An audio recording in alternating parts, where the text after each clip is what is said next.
பார்க்கும்போதே எங்களுக்கு சில விஷயம் தெரிஞ்சது. சில இடத்துல வந்து there will be some errors சீன்ல. திடீர்னு கேரக்டர் இங்கேருந்து இங்கே இருக்கும் அந்த மாதிரி. இதெல்லாம் வந்து ஏதாவது ஒரு சீன் டக்குன்னு சொல்ல முடியுமா?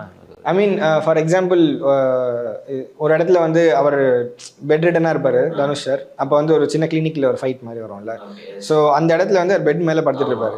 ஒரு இடத்துல திடீர்னு ஜம்ப் கீழே வந்து சமன் இதில் இருக்கும்ல. ஸோ இதெல்லாம் வந்து எங்களுக்கு என்ன புரியும்னா இட்ஸ் ப்ராக்டிக்கலி செட்டில் நடந்த இஷ்யூஸ், ப்ராக்டிக்கல் இஷ்யூ, அப்புறம் எடிட்டிங்கில் நடந்த இஷ்யூ. இது வந்து நிஜமாவே தனுஷ் சார் எழுதும் போதே வந்து நான் பெட்டில் இருப்பேன், திடீர்னு கீழே வந்து அடிப்பேன்னு எழுத மாட்டார். ஸோ இது வந்து எங்களுக்கு கைண்ட் ஆஃப் புரியுது. இது வந்து ஒரு ஃபிலிம் மேக்கர் இந்த எரர் ஒன்று இருக்குது, அவங்க ஃபஸ்ட் எடிட்லேயே தெரிஞ்சிடும். ஆனாலும் இந்த எரர் நான் வைப்பேன் அப்படின்னு அவங்க வைக்கிறாங்கன்னா இட் இஸ் அ காம்ப்ரமைஸ். அதுக்கு ஒரு காரணம் இருக்கும். ஏன்னா அவர் எவ்வளோ படம் பண்ணியிருக்காரு, அவருக்கே தெரியும் இது வந்து தப்பு அப்படின்னு. ஸோ தப்புன்னு தெரிஞ்சு யாரும் வைக்க மாட்டாங்க. அது தப்பு தான், ஆனால் அது இல்லைன்னா இப்படி ஒரு விஷயம் நடக்க போகுது, அது இருந்தால் இந்த ப்ராப்ளம் வருது, இந்த மாதிரியான காரணங்களுக்கு தான் வைப்பாங்க. ஸோ அந்த மாதிரி திங்ஸ் எங்களால் புரிஞ்சிக்க முடியுது. So we cannot complaint on it.